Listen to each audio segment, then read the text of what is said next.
C'est avec un réel plaisir et une profonde gratitude que je prends la parole en ce jour si important pour notre parti.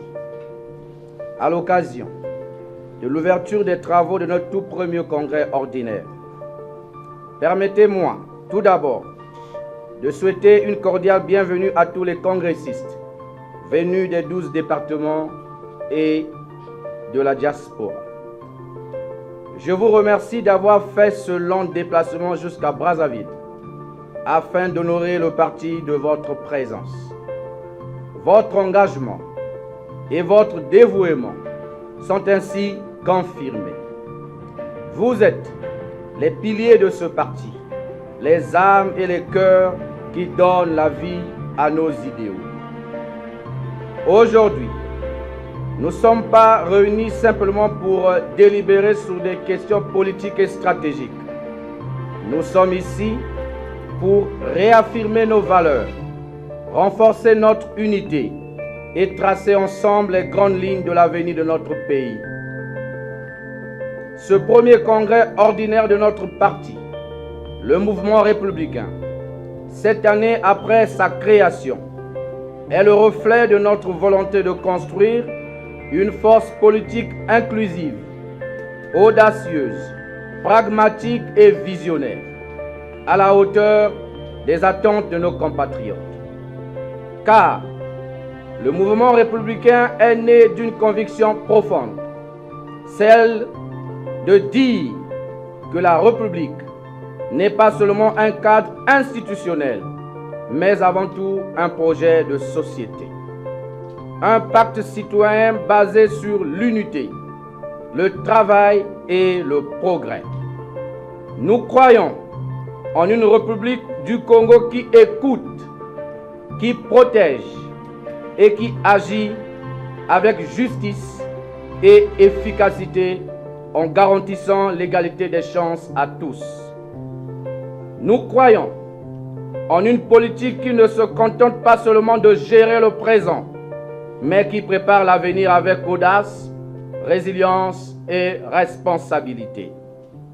Chers congressistes, distingués invités, mesdames et messieurs, notre pays traverse des moments difficiles qui imposent une prise de conscience générale et des choix décisifs. Les défis sont nombreux et complexes. La cherté du coût de la vie, le chômage endémique, l'extrême pauvreté, un système éducatif en déclin, un système de santé précaire, des infrastructures vétustes, un environnement malsain, un cadre de vie dérisoire, une corruption enfouie dans le cœur du pouvoir, une impunité chronique, un cynisme hors du commun, une insensibilité à tout presque inégalable, les inégalités sociales croissantes dans la répartition des richesses de notre pays, le bradage des ressources naturelles, la confiscation des richesses de notre pays par une élite corrompue, le tribalisme, le népotisme, le repli identitaire, l'achat des consciences, le culte de la personnalité, sans oublier les crises internationales, notamment la guerre à l'est de la République démocratique du Congo, la guerre civile au Soudan, ou encore la crise libyenne, où certains médiateurs peinent à trouver des solutions idoines. Les guerres en Israël et en Palestine, en Russie et en Ukraine, les changements climatiques et surtout les mutations économiques profondes.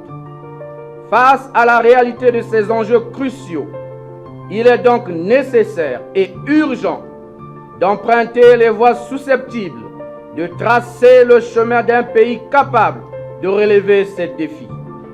Le mouvement républicain se présente comme l'une des alternatives crédibles en vue d'une alternance démocratique en 2026. Le mouvement républicain doit être une boussole, une force de proposition, mais surtout une force d'action.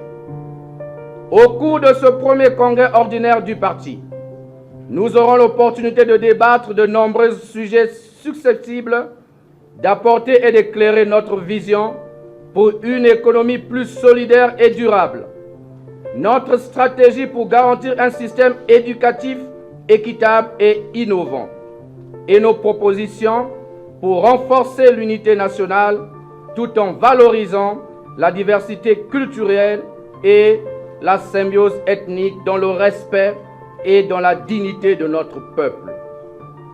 Mais au-delà de ces idées, ce sont nos actes qui parleront pour nous. Notre crédibilité reposera sur notre capacité à traduire nos engagements en réalisations concrètes. Ainsi, je tiens à rappeler que notre force réside dans la diversité et dans notre unité. Chacun de nous apporte une pierre unique à notre édifice commun, la République du Congo. Ce premier congrès ordinaire est l'occasion de faire vivre le dialogue, de nous écouter mutuellement et de trouver des consensus qui nous guideront dans notre marche collective pour l'intérêt de notre peuple. Enfin, je voudrais adresser un message d'espoir à tous nos concitoyens qui nous regardent attentivement aujourd'hui, tout en plaçant leur espoir et leurs attentes dans notre combat politique. Nous ne sommes pas ici pour entretenir des illusions, mais plutôt pour construire une alternative sérieuse, crédible, ambitieuse vis-à-vis de ce pouvoir en perte de vitesse. Une alternative qui placera l'intérêt général au-dessus des intérêts partisans et qui s'engagera à servir la République avec transparence et intégrité. Chers congressistes, l'histoire est entre nos mains, car non seulement notre formation politique est la plus jeune des organisations légalement constituées, mais elle incarne également les aspirations profondes de la jeunesse congolaise qui représente 70% de notre population. Ensemble, faisons de ce premier congrès ordinaire du mouvement républicain le point de départ d'une nouvelle étape dans la construction de notre parti en général et de notre pays en particulier. Je vous invite donc à travailler avec détermination, avec conviction et avec enthousiasme. Je souhaite que les débats soient mûris et que les décisions qui sortiront de ce premier congrès ordinaire matérialisent la volonté de notre peuple. Le chemin est exigeant, mais l'issue sera porteur d'immenses espoirs. C'est ainsi que je déclare ouverts les travaux du premier congrès ordinaire du mouvement républicain sous le thème « Tous ensemble, unis dans le travail, avec courage et persévérance, que nous irons vers le changement. » Vive le mouvement républicain, vive la République du Congo, je vous remercie.